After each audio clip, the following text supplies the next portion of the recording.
నమస్కారం అండి. ప్రతి ఇంట్లో వాస్తుశాస్త్రపరంగా ఇబ్బంది కలిగింది అంటే దానికి ముఖ్య కారణం టాయిలెట్లు.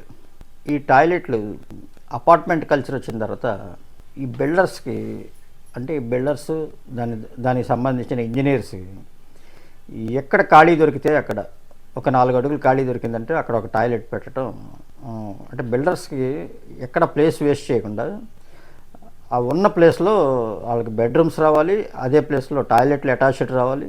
ఈ విధంగా ఉండాలనే ఆలోచనలతో ఈ టాయిలెట్స్ అన్నీ కూడా తప్పు ప్లేస్లో పెట్టడం జరుగుతుంది.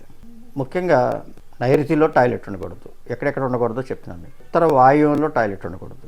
అంటే మా చైల్డ్ బెడ్రూమ్లో వాయువు మూల అంటే ఉత్తరం గోడకి పడమర గోడకి రెండింటికి ఆనిచ్చి అక్కడ నిర్మాణం ఉండకూడదు. ఈశాన్యంలో అంటే ఈ మధ్య ఎవరు టాయిలెట్స్ పెట్టట్లేదు, అది వదిలేదు. ఆగ్నేయంలో పెడుతున్నారు కొంతమంది. ఆగ్నేయంలో అంటే బయట బాల్కనీ ఉంటే కనుక వంటగదికి ముందు అక్కడ టాయిలెట్ ఇస్తున్నారు. ఆ టాయిలెట్ కూడా తప్పు. నైరుతిలో తప్పు, వాయువ్యంలో తప్పు, ఈశాన్యంలో అంటే దాదాపుగా ఎవరు పెట్టట్లేదు కాబట్టి. ఇదే విధంగా ఇండివిజువల్ హౌస్లో కానీ లేదా అపార్ట్మెంట్లో కింద గ్రౌండ్ ఫ్లోర్లో వాచ్మెన్ కానీ లేకపోతే అవుటర్స్ కోసమని మూల నిర్మాణం చేస్తున్నారు. వాయువ్యంలో చేస్తారు, ఆగ్నేయంలో చేస్తారు, నైరుతిలో చేస్తారు. ఈ 3 ప్లేస్లు కూడా ఈ టాయిలెట్స్ నిషిద్ధం అనమాట. ఉండకూడని ప్లేసుల్లోనే పెడుతున్నారు ఈ టాయిలెట్స్ అనేది.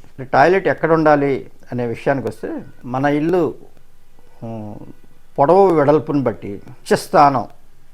ఉచ్చస్థానం అంటే మనకు తూర్పు, ఉదాహరణకు తూర్పు ఇల్లు అనుకున్నాం. ఉచ్చస్థానం అంటే మన ఇంటికి మన స్థలానికి సెంటర్ నుంచి ముందు తూర్పు వైపు ఉండకూడదు, పడమర వైపే ఉండాలన్నమాట. అంటే సగం నుంచి పడమర వైపు ఉంది. ఆ పడమర వైపులో మీరు ఏ పక్కన పెట్టుకున్నప్పుడు కూడా పడమరలో ఉండాలి. నైరుతి వాయువులో రాకుండా మధ్యలో బెడ్రూమ్స్ని బట్టి అడ్జస్ట్ చేసుకోవాలి. అలాగే వంటగది ఆనుకుని టాయిలెట్ రాకూడదు. వంటగదికి ఆనుకుని అంటే ఆగ్నేయంలో బాల్కనీలో పెడతారు, అది తప్పే.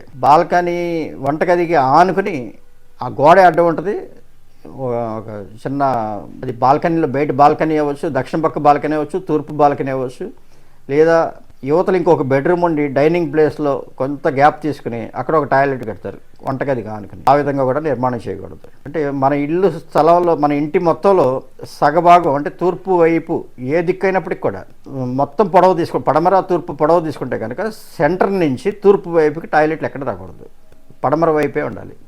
ఈ పడమర వైపు కూడా మూలల్లో ఉండకూడదు. మూలలు లేకుండా కొంచెం యువతలకి అంటే ఆ ఇంటి సైజుని బట్టి, ఆ రూమ్ సైజుని బట్టి 2 అడుగులు 3 అడుగులు గ్యాప్ పెట్టాలి.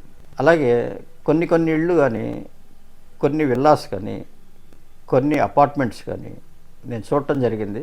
ఆ ఇంట్లో సింహద్వారానికి ఎదురుగా టాయిలెట్లు ఉంటాయి. సింహద్వారానికి ఎదురుగా టాయిలెట్ ఎక్కడైతే ఉందో అది తీవ్రమైన ప్రాబ్లం అనమాట. సింహద్వారానికి ఎదురకుండా టాయిలెట్ ఎప్పుడూ రాకూడదు. మొట్టమొదటగా వచ్చేది ఆర్థిక సమస్యలు. ఆ ఇంట్లో సింహద్వారానికి ఎదురుగా టాయిలెట్ ఉంటుంది. రెండో విషయం ఆరోగ్య విషయాలు అనమాట. అంటే ఆ కుటుంబం ఎప్పటికీ సమస్యలతో కొట్టుమిట్టాడుతూ ఉంటే తప్పితే వాళ్ళు జీవితంలో హ్యాపీగా ఉన్నాం, బాగున్నాం, పిల్లల చదువులు బాగున్నాయి, మా వ్యాపారాలు బాగున్నాయి అన్నోళ్ళు దాదాపుగా నేను చూడలేదు అలాంటి వ్యక్తుల్ని. అంటే అంత భయంకరమైందనమాట. ఇంత తెలిసి కూడా ఇప్పటికీ అక్కడే నిర్మాణాలు చేస్తున్నారు. మనం ఇన్ని వీడియోలు చేసినా, నేను చెప్పినా, ఇంకొకరు చెప్పినా ఎవరైనా సింహద్వారం ఎదుర్కొంటే టాయిలెట్ ఉండొద్దనే చెప్తారు.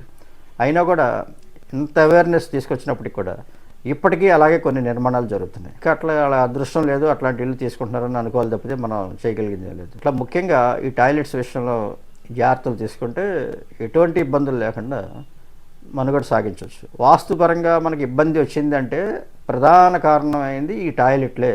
ముఖ్యంగా ఈ టాయిలెట్స్ ఎక్కడ వస్తున్నాయో చూసుకుని అది కరెక్ట్ ప్లేస్లో ఉందా లేదా అని చూసుకుని మీరు ఎవరైనా పిలిపించి మీకు అనుకూలమైన వాళ్ళని, మీకు దగ్గర వాళ్ళని పిలిపించి సంప్రదించి అది కరెక్ట్ ప్లేస్లో ఉందా లేదో తీసుకుని తర్వాత మాత్రమే మీరు అది కొనుగోలు చేయటం ఉత్తమం.